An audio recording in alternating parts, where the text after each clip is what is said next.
Hi, BarnardMan here. I'll tell you, it's cold outside, and I really hate camping in the cold, but a friend of mine seems to think that he could do it and I couldn't, so not one to back down from a challenge. So here we go. So here we are, Pawnee State Recreational Area, Lakeview Campground. Out here in Nebraska, you're still in wild territory. Here is one of the ancient totems of the local Indian tribes. One of the first things I need to do out here is regulate my body temperature. It's important that you stay warm. You don't want to get too cold, get hypothermia, and freeze. So in situations like this, you gotta stay warm.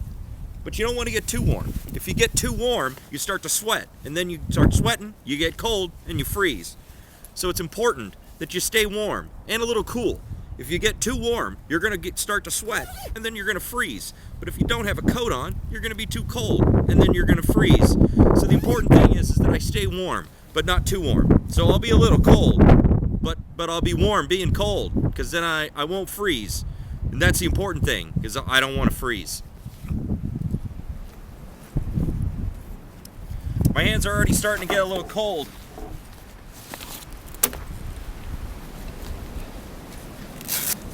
But I got my saw, and all I need to do is go get some wood.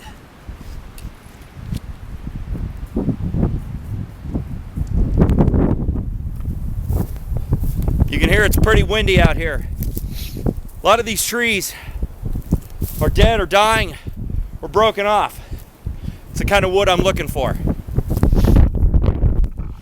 All right, this looks like a good one right here.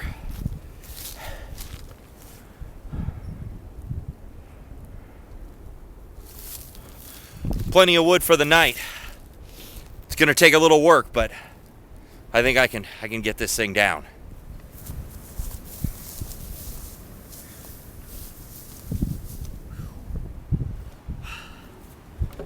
Cutting firewood takes a lot out of you. Makes you sweat a little bit, but it's great exercise. Now, I didn't want to put you guys through the amount of time and suffering watching me cutting down that tree and cutting up into little logs and splitting the wood and then shrink wrapping it and putting it in a nice little bundle with a handle on it. Now it's time for me to get the fire started.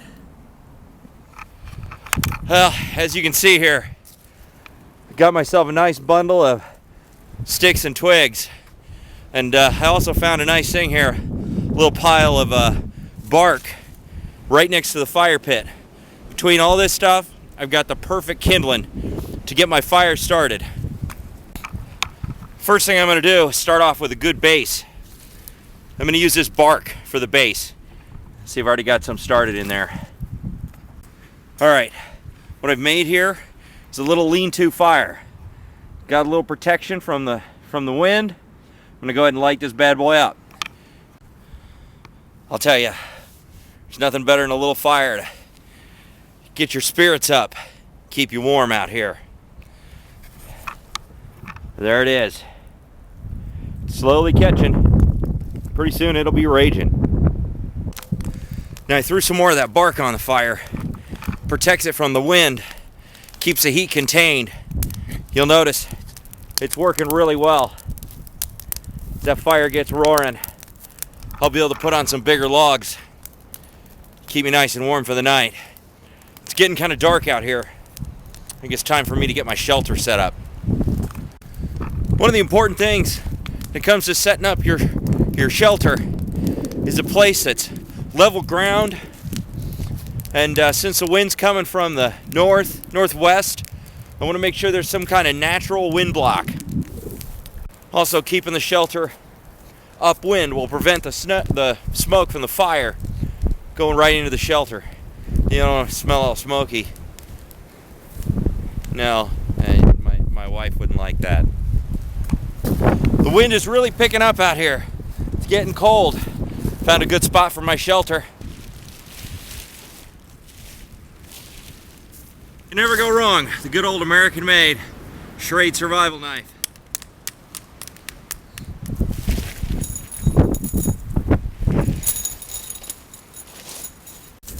important you have a tent. It's easy to set up. You never know when you might need to get into it in a hurry. If it's raining or it's snowing, you gotta be ready for any situation. Just gotta remember to check on the fire. Looks like it's smoking a lot, so I'm hoping it's still going. I want to get this shelter up before it gets dark.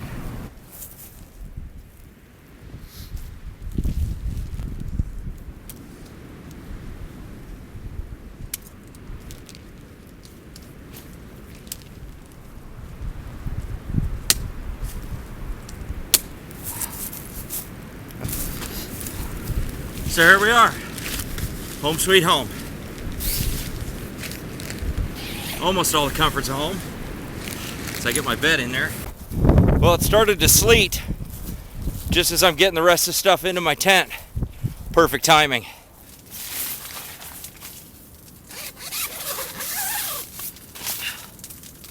Getting pelted out here by the sleet. Got my sleeping bag, my little flannel pillow. Keeps my neck from getting sore. Woo! Got the sleep mats filling up in here. Need to do is grab my wool blanket. That'll just about do it. Then I might sit in here for a bit, stay out of the weather, get stuff ready for the evening. Well, the sleet has stopped, but as you can see, it's snowing. It's snowing pretty good. So it's pretty cold out. Figured I might try to boost my spirits a bit by making myself a nice hot cup of coffee. So I got my coffee mug. I got my little French press with a little coarse ground coffee in it. Thanks, sweetie. I got my jet boil stove and some water that hasn't frozen yet. Let's make some coffee. The beauty of the jet boil is that it's highly efficient. You'll notice I'm getting snow on everything. Just here while I'm waiting to get stuff set up. She's going. Boiling water, 2 minutes. Well, it's still snowing as you can see. The good news is, my coffee's done. That'll warm the spirits. Hot Java. Still snowing, and snowing, and snowing.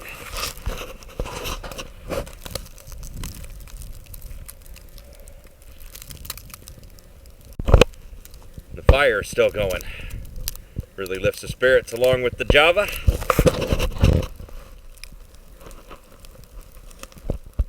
Well, looks like it's official.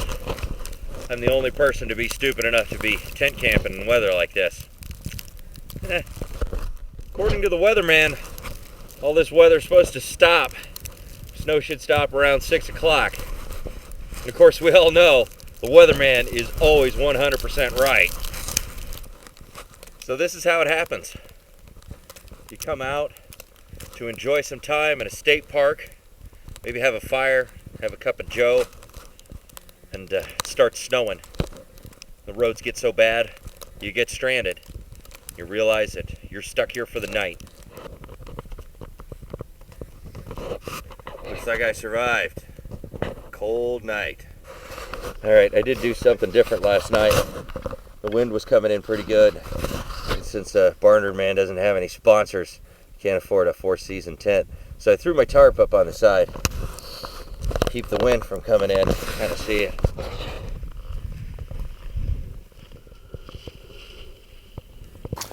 It's definitely warming up out here. Sun beating down. It's a real nice feeling. Well, that's it for this episode. Looks like I survived. Below zero temperatures, wind, snow, near zero visibility. It was a lot of fun. See you next time on BarnardMan. Before I leave here, I want to pay tribute to my Indian friend here. I'm really glad he was here to watch over me and keep me safe. Most importantly, I'm glad he didn't come to life in the middle of the night and try to eat me.